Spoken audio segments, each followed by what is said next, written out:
8 de una noche poderosa desconocida. Bueno, hoy vamos a hablar sobre la nueva propuesta de paz que al parecer Putin le hizo de nuevo a Zelensky. Ahí se mencionó de manera indirecta, pero de todos modos vamos a ver cuál es la situación en Crimea, que es sumamente grave. Y en general aquí no hay nada bueno para nadie, ni para Ucrania ni para Rusia. Todo esto lo vamos a discutir ahora mismo, así que vamos a empezar de una vez. Sí, pero antes de empezar, miren qué playera traigo hoy aquí con Usim Neslamnim. Es cierto, de una mañana poderosa, pero también habrá una noche poderosa. Así que por si acaso tengo este merch, la pueden comprar. Aquí abajo estará el enlace. En fin, ahora vamos con la propuesta de paz aquí. Putin declaró que está listo para comenzar negociaciones de paz basadas en los tan sufridos acuerdos de Estambul, firmados hace ya 4 años. Eso fue hace 4 años en el 22 cuando llegó Boris Johnson y dijo, sí, no, vamos a pelear hasta las fronteras del 91 y al final tenemos lo que tenemos. El 23 de junio Putin lo declaró durante un discurso ante los miembros del gobierno. Él reconoció que ve ataques de Ucrania a objetivos en territorio ruso y declaró que los responsables deben asegurarse de que no haya más ataques como esos. Bueno, pero aquí probablemente es más fácil decirlo que hacerlo. Veremos cómo estos responsables cumplirán y cómo implementarán las indicaciones de Putin. Me parece que eso será extremadamente difícil y probablemente rodarán cabezas, bueno, en sentido figurado. Luego, Putin dijo que Ucrania probablemente está tratando de ocupar posiciones fuertes para las negociaciones. Pero él no le presta atención a eso y declaró que vale la pena reanudar las negociaciones de paz sobre la base de los acuerdos de Estambul de 2022, con base en los puntos planteados en la reunión del Ministerio de Asuntos Exteriores de Rusia de 2024, teniendo en cuenta Anchorage de 2025 y las realidades sobre el terreno de 2026. En general todo es complicado aquí. Si se suma todo eso, me parece que algunos puntos del acuerdo se contradicen entre sí, eso es lo principal. De las declaraciones de Putin, las amenazas adicionales que intenta crear la Federación Rusa para el régimen de Kiev deben reducirse al mínimo. Esa es una tarea completamente solucionable. Kiev solo intenta crear la impresión de tener posiciones fuertes para las negociaciones, pero la realidad en el campo de batalla es completamente diferente. El régimen de Kiev solo puede ser calificado como neonazi, no ha habido nada parecido desde la Segunda Guerra Mundial. Además, Putin enfatizó que exigía a los funcionarios que prestaran la máxima atención a las zonas bajo su responsabilidad. En el contexto de los ataques de las Fuerzas Armadas de Ucrania contra objetivos civiles, los ataques de las Fuerzas Armadas de Ucrania contra Rusia, incluso contra niños, solo estimulan a los combatientes de la operación militar especial a cumplir con sus misiones de combate. Putin no ve motivos para apartarse de los acuerdos de Estambul. Rusia seguirá avanzando con confianza en todas las áreas de desarrollo. Y los principios para las negociaciones son los principios de Estambul, Anchorage y las realidades sobre el terreno. Y el discurso en el Ministerio de Asuntos Exteriores en el año 24, o como sea, en 2024. Y en cuanto a los acuerdos de Estambul de 2022, son las exigencias del Kremlin de que Ucrania declare su neutralidad eterna. Eso fue lo que se planteó originalmente. El rechazo a unirse a la OTAN, por cierto, ya no aceptan a Ucrania en la OTAN y lo han declarado repetidamente tanto Ryute como Portagen Smer y toda esa pandilla no la aceptan y ya está. Limitó el número de las Fuerzas Armadas a 300,000 personas. En principio, eso no es poco, no es como en Japón después de la Segunda Guerra Mundial, donde lo limitaron por completo, ahí solo permitieron tener unos cuantos miles, unas decenas de miles, prohibieron tener los suyos propios. Allá, algunas formaciones armadas ni siquiera tenían armamento pesado. Recibió garantías de seguridad de Estados Unidos, Reino Unido, China, y la Federación Rusa tendría el derecho de vetar cualquier decisión de esos garantes. Y la cuestión de Crimea se pospondría durante 15 años y las repúblicas populares de Donetsk y Lugansk tendrían que discutirse adicionalmente. Bueno, en general no había nada fuera de lo común, todo estaba relativamente normal y las partes ya habían llegado a un acuerdo en ese entonces, en primavera, estaban listas para firmar. De nuevo, antes de la aparición de ese personaje rubio, porque en lo que respecta a 2024, naturalmente, se sumaron declaraciones de Putin diciendo que para terminar la guerra, Ucrania debe abandonar sin luchar las regiones de Donetsk, Lugansk, Zaporilla y Gerson. Y todo lo que ya ha sido capturado por la Federación Rusa debe ser reconocido como ruso, además de que la OTAN nuevamente no debe aceptar a Ucrania y Occidente debe levantar incondicionalmente todas las sanciones. Y Anchorage, ahí ya todo era un poco diferente. Además, el contenido exacto de esos acuerdos no se conoce, así que es difícil juzgar o especular sobre Anchorage. Pero ahí ya empezaron algunos compromisos. Y, hasta donde recuerdo, ya el asunto se limitaba solo a la región de Donetsk de la DNR, es decir, la que está en Ucrania. para que Ucrania se retirara de los 20 territorios restantes de la región de Donetsk que aún controla. Y entonces se podría hablar de paz, al menos eso era lo que se discutía en ese momento. Pero en general esperemos la respuesta de Kiev. En mi opinión, la respuesta será, como siempre, en un tono sarcástico al estilo de Sibiga. Probablemente este personaje con el mejor conocimiento de inglés del mundo dirá algo como Peace through, Pisurus Renks, la pronunciación original se mantiene, y vamos a estar buscando esos Renks en todos lados donde sea posible. Por ahora, la guerra continúa y las Fuerzas Armadas de Ucrania siguen atacando con drones diferentes objetos de infraestructura, incluyendo, por ejemplo, objetos tan importantes para la logística como los puentes. Los puentes están siendo destruidos en Crimea, y uno de ellos fue destruido en solo 2 noches. También se frustró el intento de restaurarlo. Se trata del puente sobre el canal de Crimea del Norte. Ya no existe en Crimea, al menos eso es lo que dicen las Fuerzas Armadas de Ucrania. El objeto se encontraba cerca del pueblo de Rozdolnoye. Rozdolnoye era una arteria estratégica militar y logística. El puente destruido funcionaba así. Por él se transportaban cargas y recursos militares en 2 direcciones, desde el territorio de la Federación Rusa a través de Crimea para abastecer al grupo de tropas en el sur y también dentro de la península para mantener la infraestructura militar de Crimea. Y al final, este puente fue bombardeado. ¿A qué llevará esto? Aún no está claro, pero es evidente que la logística, que ya es difícil, empeorará. Y luego, el jefe de estos mismos sistemas no tripulados, ADER, de Ucrania, declaró que durante la noche se destruyeron varios objetivos importantes. Así, según él, se atacaron 60 objetivos en la retaguardia operativa de Crimea y en el sur. Entre los objetivos alcanzados hay 3 plataformas de lanzamiento de misiles de crucero, 4 sistemas de defensa aérea, un depósito de combustible, una estación de distribución de gas y una subestación eléctrica. Bueno, por ejemplo, aquí se muestra qué y cómo. Aquí, de hecho, él mismo lo cuenta así y como que no carga todo esto, se supone que es YouTube. Ajá, bueno, aquí están mostrados todos estos sistemas que vuelan y este es un dron, esto es logística. Son aviones, aeródromos, bueno, como pueden ver ustedes mismos, aquí todo está registrado tal como es.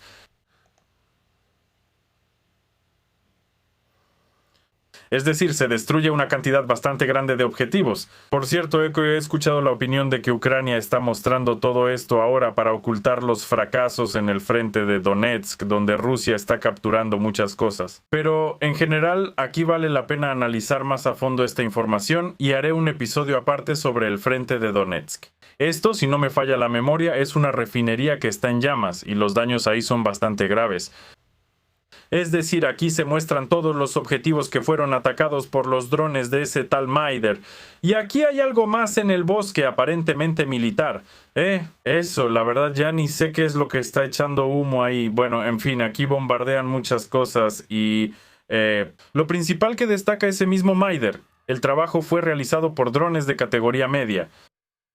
Vamos, sigamos adelante. En general, aquí también la mitad nos escribe después del golpe, los golpes en Crimea sin luz. O sea, ¿por qué el video se llama que hay horrores en Crimea? Bueno, de verdad, están sin luz.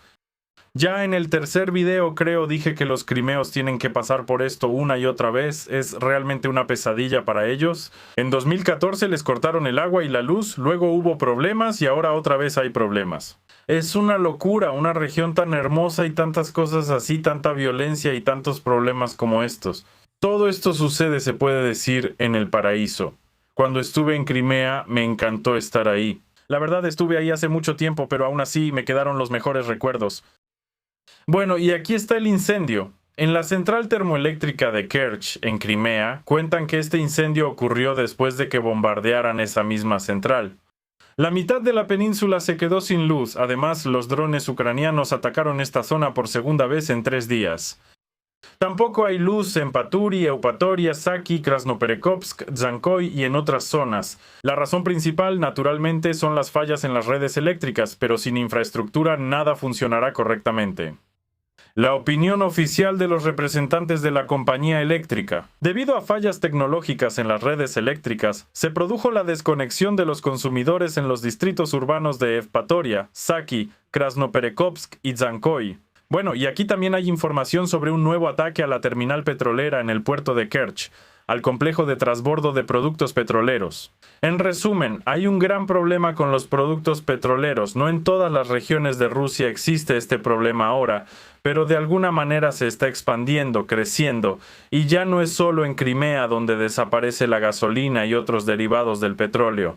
Porque las refinerías de petróleo son, naturalmente, instalaciones críticas que convierten ese petróleo en lo que conocemos como gasolina, diésel y algunos otros productos derivados del petróleo. Y sin ellas la vida de la civilización moderna simplemente es imposible, y mucho menos el funcionamiento de instalaciones de carácter militar. Por eso, al parecer, este programa para destruir instalaciones de infraestructura petrolera y de la industria de refinación en Ucrania se estuvo desarrollando durante mucho tiempo, y ahora se están llevando a cabo los puntos de ese mismo plan. Claro que no conocemos todos ellos, pero en general, con el tiempo, creo que todo esto se aclarará. La situación es tan grave que ahora ya se está discutiendo incluso la importación de gasolina debido a la caída de la producción interna. Aquí hay que entender de nuevo que aunque hay petróleo de sobra, el problema no es el petróleo. Algunos comentaristas me decían que tenemos mucho petróleo, y sí, realmente hay una enorme cantidad de petróleo, pero muchos tanques de almacenamiento y las propias refinerías, los módulos que procesan el petróleo, fueron destruidos. Pero esto no es una picadura de mosquito, como también decían algunos, sino que es algo extremadamente sensible para la industria de refinación de petróleo. Por eso ahora ya circula información de que hay una escasez aguda y un colapso en la producción interna. En Rusia hay gasolina en una cuarta parte, eso es muchísimo. Para contener el colapso del combustible, el aumento de precios, los precios, las filas en las gasolineras, el gobierno de Rusia está considerando la posibilidad de comprar combustible en el extranjero, además de otorgar subsidios para limitar artificialmente los precios al menudeo. Bueno, todo porque los negocios son negocios, el capitalismo es capitalismo. Y mientras menos hay gasolina y otros productos derivados del petróleo, más altos se vuelven los precios. Eso en general creo que todos nosotros lo entendemos. Según información de fuentes, como resultado de los ataques a la infraestructura de combustible la semana pasada, Rusia perdió alrededor de una cuarta parte de su volumen de producción de gasolina. En comparación con el indicador promedio diario de junio del año 25, ahora los volúmenes se han reducido a aproximadamente 90.000 toneladas métricas por día, y los datos de los analistas de la compañía indican que solo en la primera mitad de junio, la exportación marítima de productos petroleros rusos cayó un 15%. Debido a la profunda crisis de suministros, muchas regiones de Rusia ya informan sobre restricciones en la venta libre de combustible. Y por cierto, hablé de esto en mi canal de Telegram. Y pueden apuntar la cámara de su teléfono o tableta a este código QR y así entran directamente al canal de Telegram. Ahí la información se presenta de manera concisa y muy clara. Si no tienen tiempo, inspiración, no sé por qué, pueden ver los videos. ¿Y qué más? El lunes 22 de junio, el viceprimer ministro de la Federación Rusa realizó una reunión privada. Está claro que esta información provino de algunas fuentes anónimas, no de las mías, por supuesto, sino de los medios que utilicé. Pero aquí, supuestamente por primera vez, él planteó la cuestión de importar combustible como una opción oficial para salvar la situación actual. Y luego también representantes del gobierno declararon que el Kremlin planea subsidiar la gasolina importada. ¿Para qué? Para mantener los precios en las gasolineras, ya que la escasez de productos es un tema sumamente delicado. Y entonces, ¿cuáles son los problemas que se muestran aquí con las refinerías? Hay muchos en llamas, pero la mayoría de ellos ya se ha visto afectada. Así como en Ucrania en invierno, creo que no quedó ni una sola central termoeléctrica que no hubiera sido atacada, pues ahora más o menos lo mismo está pasando con las refinerías. Y el 13 de junio, Novaya Gazeta informa que las grandes cadenas de gasolineras empezaron a limitar la venta de combustible en Moscú, San Petersburgo y Tartaristán. Ahora en algunas gasolineras hay combustible, en otras no, pero aquí hay otro problema. Ayer leí cuál es el problema adicional. El problema es que tanto la agricultura como la construcción necesitan enormes cantidades de combustible. La maquinaria como una grúa, un bulldozer o algo así no va a llegar a una estación de servicio común. A ellos los abastecen con unos cubos especiales, ya son unos recipientes enormes en forma de cubo donde se vierte el combustible y normalmente esos cubos ya se llenan de antemano. Justo ahí mismo, desde la obra en los campos, bueno, no en los campos, en estaciones especiales. Y ahora ya no pasa nada de eso. Por eso, los representantes del sector de la construcción agrícola se ponen de acuerdo con las grandes cadenas, con las compañías petroleras, los que suministran combustible y llegan a llenar esos tanques directamente en las estaciones de servicio. Tal vez hasta lo hayan visto. Por eso, cuando también publican fotos con esos cubos y dicen que son especuladores que llegaron, no, en la mayoría de los casos son precisamente personas de los sectores que mencioné, aunque ellos no descartan la posibilidad de que realmente algunos especuladores lleguen e intenten aprovecharse de algo en lo que, en principio, no deberían. Pero como se sabe, si realmente quieres, puedes hacerlo. Bueno, y al final, sí, asegúrense de escribir lo que piensan al respecto, porque cuando yo, por cierto, escribía, justo cuando los problemas en Crimea apenas comenzaban, en los comentarios había posturas totalmente opuestas entre los propios habitantes de Crimea. Había quienes decían, aquí todo está perfecto, y casi estamos comiendo caviar rojo con caviar negro, mientras nos bañamos en gasolina. Otros decían, ¿de qué están hablando? ¿Por qué mienten? ¿Qué sentido tiene que mientan? Si la situación realmente es difícil, por favor escriban qué está pasando y qué tan grave es la situación en realidad. También les gustaría saber su opinión sobre cuándo aproximadamente se va a solucionar todo esto. Bueno, ahora sí, vamos a pasar a esos líderes realmente poderosos. La televisión está encendida, pronto los invitarán. Pero probablemente primero pongamos a este personaje que nos contará qué tan satisfecho está con sus logros y en general con esta actividad. ¿Por qué gritas así? Eso es, y vamos a bajar un poco el volumen de este personaje para que no les moleste con su trabajo al máximo, pero... Escriban en los comentarios subtítulos. Subtítulos hechos por Dimator Sok. Sí. Por ahora el trabajo de los negociadores no da ningún resultado, así que necesitamos escuchar la opinión de los líderes poderosos. Bueno, ahora escuchemos a los payasos. Adelante. Disculpen. Y ahora vienen los camaradas que, estimados espectadores, en realidad no son nuestros camaradas. Aquí está el historiador Poli, que una vez más intenta transmitir alguna tontería. ¿Y por qué lo digo? Porque ya te he escuchado antes cómo contaba sobre esta situación. Le llamaron unos periodistas, esto fue hace unos meses, y querían hacerle una entrevista, y él, por cierto, declaró que le dolía la pancita y según él lo habían envenenado unos espías rusos. Pero fue algo tan extraño que sinceramente sospeché que probablemente no solo le dolía la pancita, sino también lo que usa para pensar.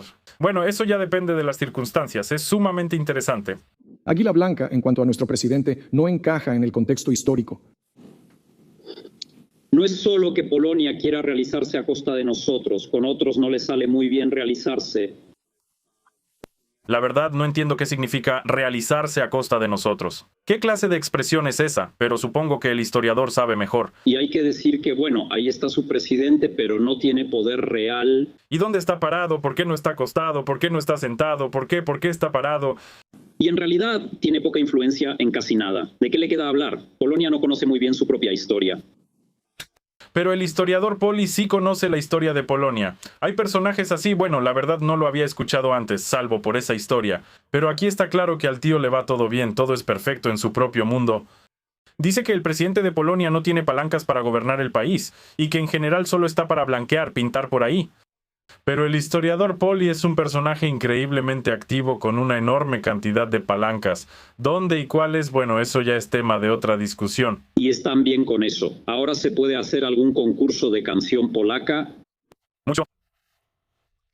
La verdad no entiendo de qué está hablando. Si ustedes entienden, por favor, escríbanlo. Por supuesto, hay otros también. ¿Quién tenemos aquí? Aquí tenemos a Yugochka Lyutsenko, quien fue fiscal de Ucrania, fiscal general y también ministro del Interior, sin tener educación jurídica. Ahora Yugo, llegando de Kugoktov, nos cuenta que Crimea es ucraniana, eso es todo. Yura ya va a recuperarla, ya está disparando láseres desde sus ojos y bueno, eso es todo. Denos esos medios que aseguren romper el frente. Dejen que Yura rompa el frente. La periodista lo mira confundida. ¿Qué medios? ¿Un ariete o qué? ¿Qué? Y la afirmación de la soberanía ucraniana sobre la orilla izquierda del Dnieper y con Crimea, en cuanto estemos en Melitopol, Crimea automáticamente se volverá ucraniana. Y si nos quedamos en ese mismo Kunashir, entonces ¿qué se vuelve automáticamente ucraniano ahí? Yura es simplemente, bueno, tan Terminator que va a destruir a todos y todo. Lo están conteniendo a propósito, al parecer, en los estudios para que no vaya directo al frente y no empiece a destrozar divisiones enteras con sus propias manos. Es como Ilya Muromets, pero al revés. Si realmente vamos a no solo fortalecer el territorio, necesitamos poner orden en la movilización. Bueno, está claro. Bueno, naturalmente alguien debe hacerlo, pero no Yura, porque Yura no puede. También está el general Krimunis, que cuenta en un video, luego lo mostraré, que no lo dejan entrar al ejército. ¿Se imaginan? Pobre hombre. Bueno, no dejan al general ir a pelear, por eso tiene que quedarse en la cocina con una bandera y hablar sobre la reducción de la edad de movilización. Eso es fácil, dice el general, reducir la edad de movilización, entiendo. Si tus familiares, no, si es que los tiene, la verdad no sé, están en el extranjero, entonces claro, todo es fácil y sencillo. La verdad no sé dónde están peleando, pero por lo que veo, de 99 de cada 100 hijos de funcionarios ucranianos, todos los familiares o están en el extranjero o están exentos o supuestamente están peleando. Pero si están ahí, cerca de Kiev, sentados tomando un latte en su barrio, entonces creo que se puede extrapolar esta situación también a Krivonos. Veo, pues, la eliminación total de la educación. Ahora, bueno, esa es simplemente la meta de este Krimunis. Bien. Sobrevivir es el sentido ancestral del reclutamiento. Ahora es muy sencillo, y ahí está, tirado en los campos. Pues sí, es muy sencillo, pero morirán más niños, así, Dios mío, pero no los suyos. Ahora, el punto es que se están chupando sin parar. Yo intento que la movilización alimente la salida al extranjero. Saben, la verdad, en resumen, salió Kirille. No necesitamos gente, necesitamos equipo, necesitamos municiones. ¿Y a nosotros quiénes? Si el general no está peleando, yo publiqué en mi canal de Telegram cómo vive su mejor vida. Apareció por ahí con unos lentes caros en su propio auto. Ahora les voy a mostrar, aquí encontré ese mismo canal de Telegram que les enseñé. Pero comparen, ustedes tienen que pelear. Y el general anda en un auto de moda, así es, sí. Y ahora necesitamos armas. Y ya que nuestro... Y el idioma ya es el idioma que, ¿qué armas del señor general tomamos? El idioma, vamos, peleamos. ¿Y acaso no necesitamos rebajar a la gente y la movilización? Pero entonces vamos a aclarar todo de una vez. ¿Y qué hacemos con los varios millones que logran empeorar o se compran su salida del frente? Ellos, por ejemplo, apoyan la economía. Aquí creo que el señor general no entiende que en el país hay una economía y que alguien debe apoyar esa economía. El propio general recibe un salario, bueno, y si recibe algún límite o alguna otra fuente de ingresos, pero él no es un elemento de la economía. Estoy seguro de que él no paga impuestos porque tiene beneficios, subsidios y todo eso. Pero para que se llene el presupuesto del país, incluyendo el militar, alguien tiene que trabajar, no millones, alguien tiene que pelear, alguien tiene que trabajar y alguien tiene que ganar dinero para gastar ese dinero dentro del país, para apoyar al productor nacional, para pagar impuestos. Bueno, pero para el general eso es necesario, me parece que ya podría defender un doctorado en economía. Todos ellos ahí... ¿Tiene que haber algo? Bueno, claro, a todos al frente, a todos allá, así son las cosas. En resumen, hay conversaciones sobre la paz, pero si desembocarán en esa paz o no, todavía no está claro. Y además, con Crimea hay un enorme problema, tampoco está claro en qué terminará todo esto. Vamos a esperar y vamos a tener esperanza de que, al final, llegue la paz, que el cielo sobre nuestras cabezas deje de ser solo un deseo y se convierta en la realidad de hoy. Adiós a todos.